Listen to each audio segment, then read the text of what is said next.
नमस्कार बंधुरा अनुश्री रान्नाघरे आपनादेर सबाइके स्वागत। आज आमी आपनादेर संगे शेयर करब कुद्रिर मसाला कारी। जारा कुद्रि खेते भालोबाशेन तादेर किन्तु एई रेसिपिटी खुबই भालो लागे। गरम गरम भात रुटी परोटा सबेर साथे एई रेसिपिटी किन्तु दुर्दान्त खेते लागे। तो चलुन प्रथम थेके शेष अब्दि भिडियोटी स्किप ना करे पुरो भिडियोटी देखार अनुरोध रइल। सबार प्रथमे आमी एखाने 250 ग्राम परिमाणे कुद्रि नियेछि। एरकम भावे केटे धुए परिष्कार करे नियेछि।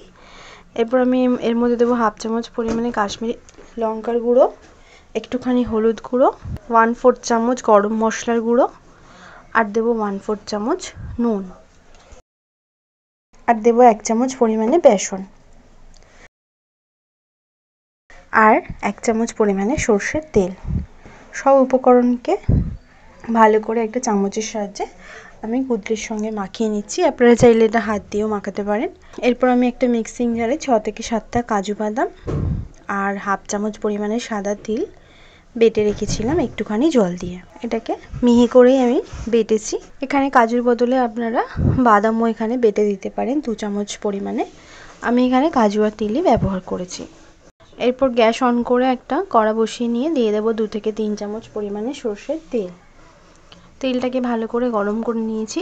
তেলটা গরম হয়ে যাওয়ার পর আমি ম্যারিনেট করে রাখা কুদ্রিটাকে তেলের মধ্যে দিয়ে দিলাম।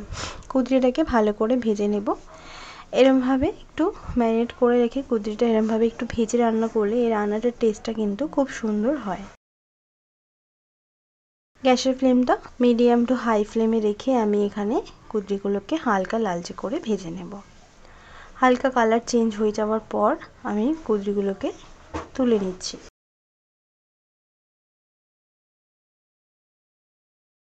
এরপর কুদ্রিগুলো তুলে নেবার পর আবারও 2-3 চামচ পরিমাণে সরষের তেল আমি দিয়ে দিলাম। ফোড়নে দিচ্ছি হাফ চামচ পরিমাণে কালো সরষে আর হাফ চামচ পরিমাণে গোটা জিরে। ফোড়নটা 30 সেকেন্ড সময় ধরে একটুখানি ভেজে নেবার পর আমি এখানে দিচ্ছি একটা মাঝারি সাইজের চপিং করে কেটে রাখা পেঁয়াজ। পেঁয়াজটা একটু 1 মিনিট হাই ফ্লেমে ভেজে নেবার পর দিচ্ছি 1 চামচ পরিমাণে আদা রসুন বাটা। আদা রসুন বাটাটা দিয়ে একটুখানি কষিয়ে নেবার পর আমি এখানে কিছু গুঁড়ো মশলা দেব। দিচ্ছি 1/4 চামচ জিরের গুঁড়ো, হাফ চামচ ধনের গুঁড়ো, 1/4 চামচ হলুদের গুঁড়ো আর হাফ চামচ লঙ্কার গুঁড়ো আর দিচ্ছি স্বাদ মতো নুন। গ্যাসের ফ্লেমটা লোতে রেখে এই শুকনো মশলাগুলোকে দিয়ে একটুখানি প্রথমে নাড়াচাড়া করে নেব। তারপর দিয়ে দিলাম একটা মিডিয়াম সাইজের টমেটো বাটা। টমেটো বাটাটা দিয়ে ভালো করে কষিয়ে নেব যাতে করে টমেটোর কাঁচা গন্ধটাও কেটে যায়। মিডিয়াম ফ্লেমে আমি এই মশলাগুলোকে একটু টমেটো দেওয়ার পর কষিয়ে নিয়েছি। এরপর ভেজে রাখা কুদ্রিগুলোকে দিয়ে দিলাম আর দিয়ে দিলাম কাজু আর তিল বাটা আর একটুখানি মিক্সিং জার ধুয়ে জল দিয়ে দিলাম। দিয়ে ভালো করে আমি মশলার সাথে কুদ্রিটাকে কষিয়ে নেব। এতে করে কাজু আর তিল বাটাটাও একটু ভালো করে কষানো হয়ে যাবে। একটুখানি 2 মিনিট মতো একটু নাড়াচাড়া করে নেবার পর ঢাকা দিয়ে লো ফ্লেমে 2-3 মিনিট রান্না হতে দিয়েছি লো ফ্লেমে। 2-3 মিনিট পর ঢাকাটা সরিয়ে নেবার পর দিলাম 1/4 চামচ গরম মশলার গুঁড়ো। গরম মশলার গুঁড়ো দেওয়ার পর ভালো করে নাড়াচাড়া করে নেব।